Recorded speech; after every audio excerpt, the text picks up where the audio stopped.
Arne Slot's Liverpool have stormed to the top of the Premier League this season, but what's behind the transformation? In today's episode, I'll be dissecting Slot's tactical plan, including how he's reinvented the attacking fluidity, pressing traps, and defensive team shape.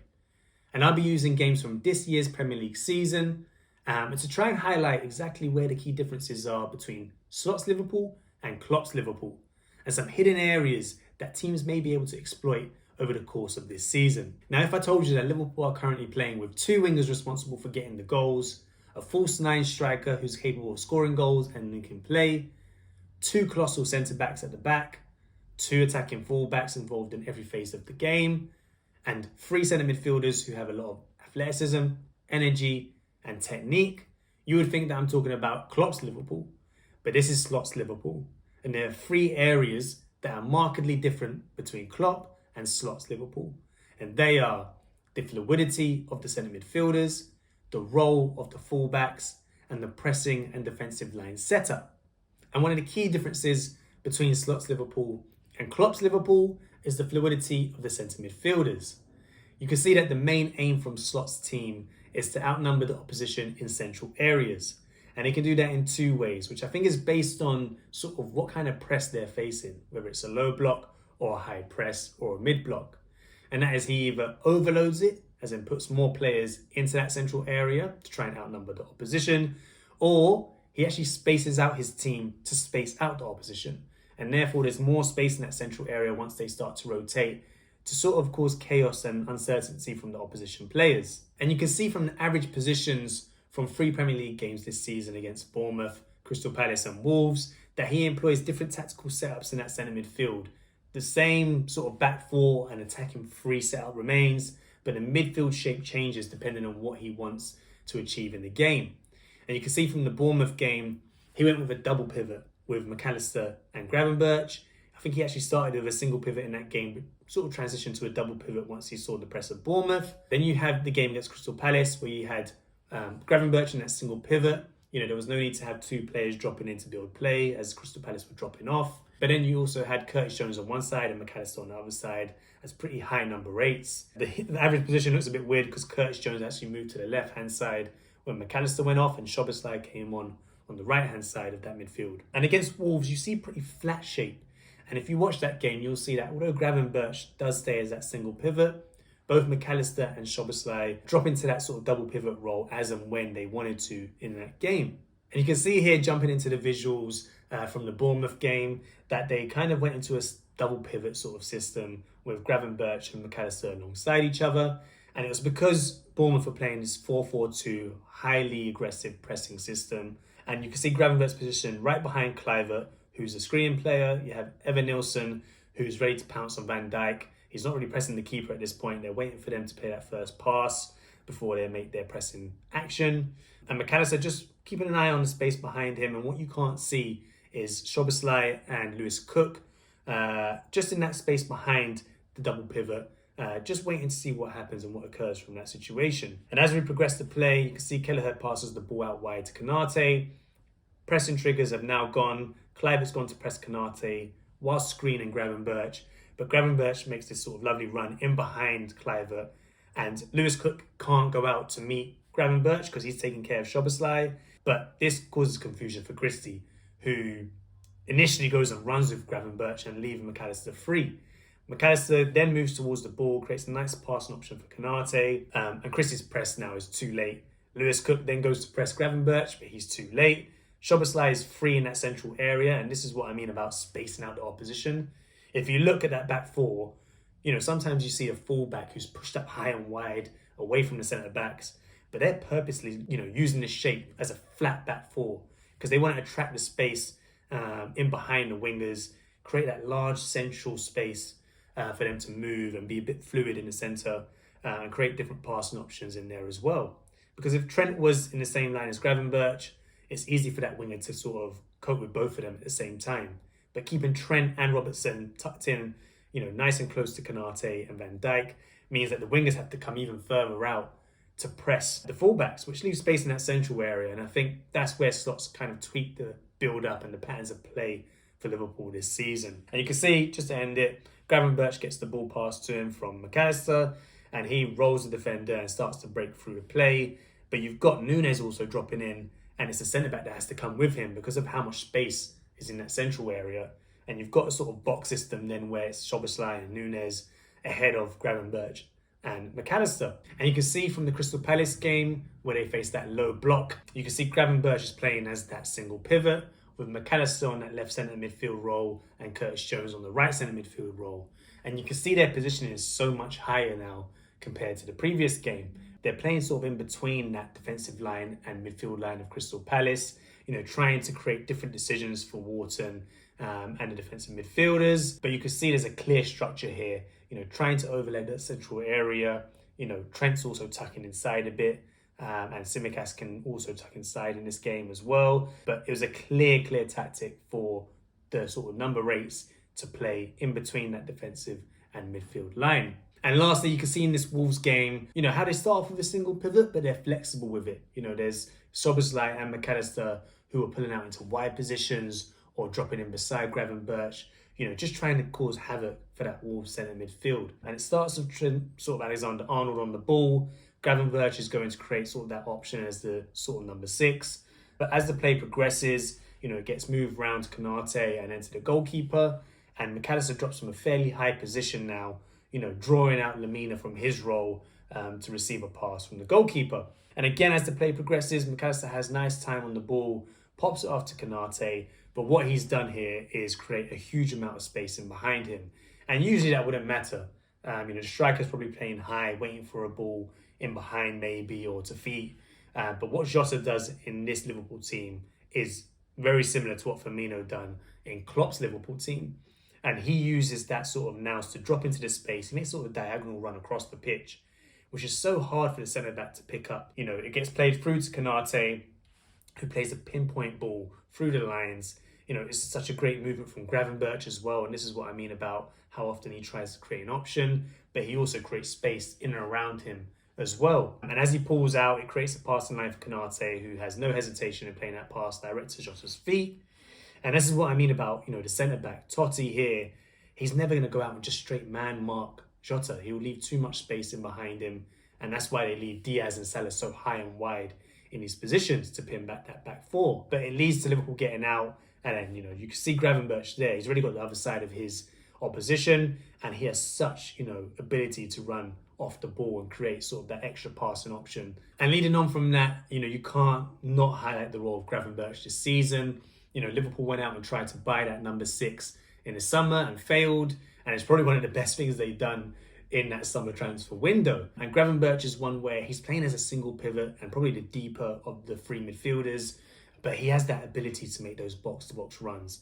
If you watch highlights from him from Match of the Day, you'll see he's crossing the ball in the box on the right. He's playing, just in front of that sort of double pivot sometimes and making an extra option on the ball. But he's so athletic. He has really good technique, taking balls out of the sky, no problem, close control, shielding the ball in that number 6 role.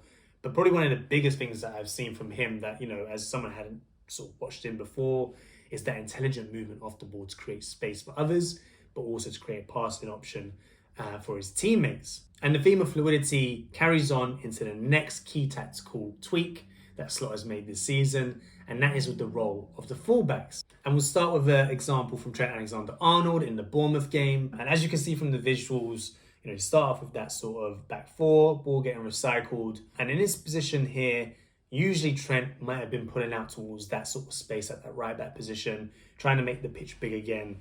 But no, they're happy with that back 3 setup. And Trent's allowed to just stay in that midfield, that right half space position as the play progresses. And Trent's role here is quite important, and he's been doing it in every game I've seen this season. As you can see, as the play progresses, Konate receives the ball and he stays in behind Tavernier. It's such a tricky position to pick up because the left back is occupied by Salah and Tavernier doesn't really want to man mark him all the way to the back line. He's there just to screen him. But that's where, if you can play that out wide Salah now, as they do, Trent is then able to make that run in behind and exploit that space in that sort of right channel. And this has happened numerous times in games. He has that freedom to run in behind and stay high up the pitch. Because that cover of Konate, Van Dijk and Robertson and Gravenberch, just behind him, he's had a lot more attacking license to roam and move further forward. and not just stay in the pocket in that number 6 role and try and find different passing angles. And moving on to Robertson, who was probably one under Klopp who was doing more of the overlaps and underlaps, and he's still doing that this season, but he probably wasn't doing the amount of roaming that he's doing in central midfield as he is under Slot. And if you jump into this example from the Wolves game, you can see he picks up the position in a normal left-back spot. He's under pressure, so moves inside with the ball and lays it off to Van Dijk. And what you would usually see here is Robertson maybe pull back out wide, create another option for Van Dijk, clear the space. But no, he moves back into midfield, creates another option. When he sees that doesn't work, he starts to backpedal, and Gravenberch try and pulls out and try and create space for him. But he keeps backpedaling. Szoboszlai then makes another movement away from that space because he sees Robertson could be free. But look at where Robertson picks up this ball. He's in the centre circle. I don't know how many times this happened under Klopp. Probably you saw it more on the Trent, side of things rather than the Robertson side of things. But this is stuff that maybe was a bit unique to this game. But the fact that he's able to do this or thinks he can do this in a Slot system demonstrates the difference between last season, with Klopp and this season with Slot. But even with this fluidity of play and all this attacking phases of play, there's a steeliness to this Liverpool team and a solidity. And that leads me on to the next point, which is the defensive setup. Before we continue, make sure to like and subscribe if you're enjoying this video. And later in the episode, we'll be exploring some hidden cracks that teams might be able to exploit from this Slot system as the season progresses. And on to point 3 and the defensive setup. And this is where there's a key difference between Slot's team and Klopp's team. Klopp's team was known for that sort of risky but successful high line where they were trying to catch the opposition offside. And it was successful. In the 2021-2022 season, they were able to catch the opposition offside 144 times. And that was 50 more than second place Man City, which is insane as a statistic. However, the success of this tactic seemed to falter over time, especially in situations where the opposition were able to get their head up, face the back line, little pressure on the ball. Liverpool was still trying to keep that sort of high line rather than track the runs that were being made. But Slot's side is different, a lot more pragmatic, and he's happy to rely on these sort of quality defenders in Konate and Van Dijk to track the runs, read the pressing triggers, and sort of nullify the threat as and when it comes. And to highlight how much this has changed and sort of the difference in the sort of behaviours that the defensive line is showing, I'll jump to the Bournemouth game. And there's a situation where Lewis Cook picked up the ball in the middle of the field. And this is where, he has no pressure on the ball. You might have seen in Klopp's teams, the defensive line will sort of stay where they were, wait to see where he'll pass the ball and try and step up rather than track the runs in behind. But if you see what Slot's team do here, if you look at Van Dijk and Konate's pace, Robertson's sort of defensive nous, Trent's athleticism, they're all running back towards their own goal, tracking these runs that are being made. And look how narrow they are, how compact they are. It's so well organised from Slot's team. And as Cook sort of plays that ball, it does find the feet of, I think that's Kluivert, but Trent's able to get in behind, try and nip the ball off him. And you see that back line in behind Trent of Konate, Van Dijk and Robertson, perfectly in unison, perfect body shapes, able to nullify the threat of the two other attackers in the team, and Liverpool win the ball back. And this is not the only change to the defensive setup that Slot has made this season. The pressing has changed, not in terms of intensity or where they're trying to win the ball back, but the setup and the little traps that they're trying to play for the opposition teams. And we'll start off with sort of that Bournemouth game again. And before they were probably playing that 4-3-3 system, trying to press with the 2 number 8s and a single pivot in behind in that midfield zone. Whereas now they're probably playing more of that 4-2-4 system or a 4-4-2 system. Looking at the sort of visuals from this Bournemouth game, the goalkeeper has the ball and you can see that front 4 that are really high. Diaz and Salah aren't tucked in behind, next to Gravenberch and McAllister. They're nice and high alongside, Szoboszlai and Núñez. And as the play progresses, Núñez presses the goalkeeper and the ball gets played out to the left centre back. But Salah here does so well to cut off that ball to the left back. And, that's a key trait. That's not by sort of accident. He didn't run directly at Hudson and, try and force that ball out wide. He's trying to cover that pass from the centre back to full back, which happened in pretty much every game that I saw and analysed from this season. And as the play progresses, you start to see why. Because Szoboszlai is covering that sort of pass into the centre midfield.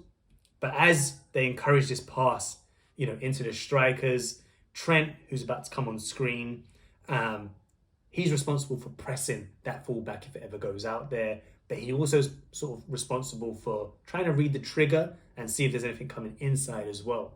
And in this case, he's able to jump in and make an interception and also make a pass at the same time to Szoboszlai and keep the ball for Liverpool.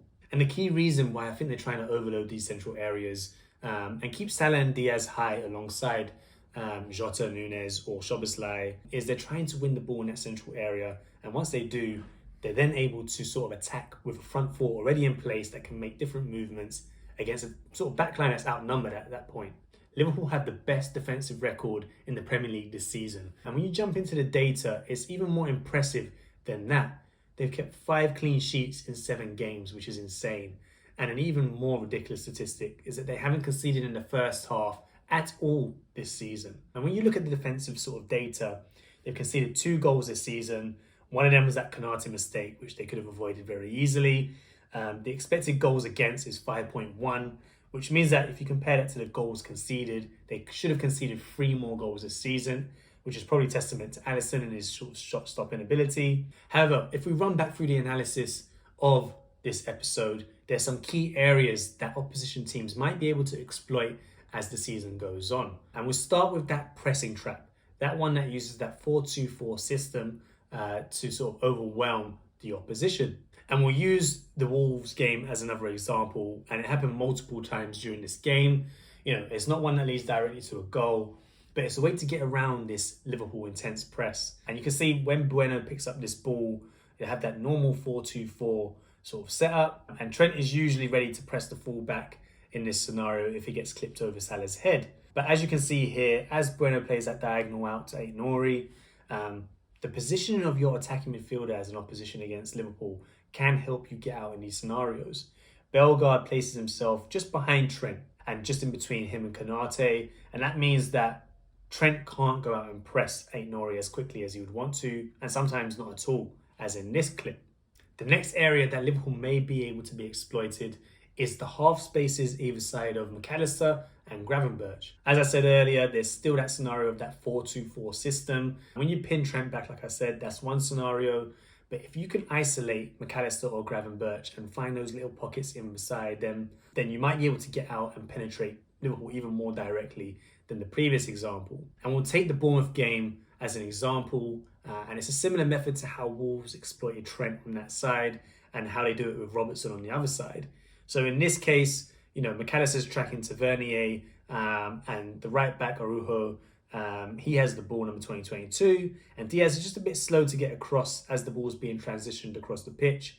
Not doing too much wrong, but he probably expects Robertson to go and press the ball. But as the ball gets played out to the winger, I think Tavernier's position and that sort of position he plays in behind McAllister in that half space probably delays Robertson's movement and he gets frozen a bit. And to be honest here, I think Robertson should go out and press. I don't think it was that difficult a press to go and do.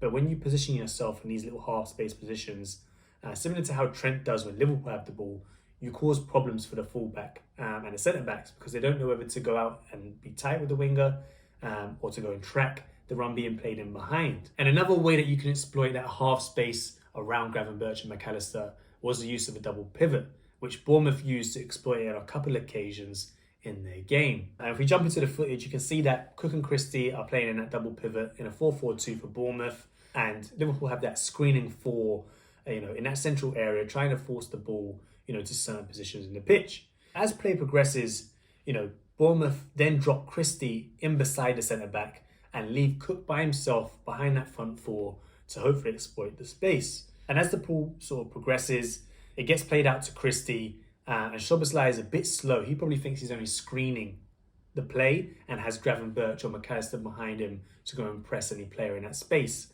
But as Christie pulled out wide, it created an extra player that was able to get a bit more time and space to play into Cook away from that front four press. And the final way that I think teams can exploit Liverpool's system this season is not so much Liverpool off the ball, but on the ball. Wolves did this a little bit in their game, but stopped for some reason. But in every game I saw this season, Konate and Trent were a problem in build-up. They have such good technique and composure on the ball that they're able to play out of highly pressurized situations. But if you look at the situation from the Bournemouth game, as the ball gets played back from Gravenberch to the goalkeeper, Evanilson goes to press while cutting off Van Dijk. And Kluivert is already on his way to go press Konate in case that's an option, with Gravenberch being marked quite tightly by Bournemouth as well. As the ball gets played to Konate, you probably think they're a bit trapped here. You know, Christie's probably just slacking in terms of how he's tracking Gravenberch, but he's still there. You know, Evanilson's covering any pass back to both the keeper and Van Dijk. But Konate plays a pass out to Trent, who's dropping back in. And as the play progresses, it looks like he's boxed in again. But Konate, it's a freedom that they have in this situation and in the system that Slot has designed for them.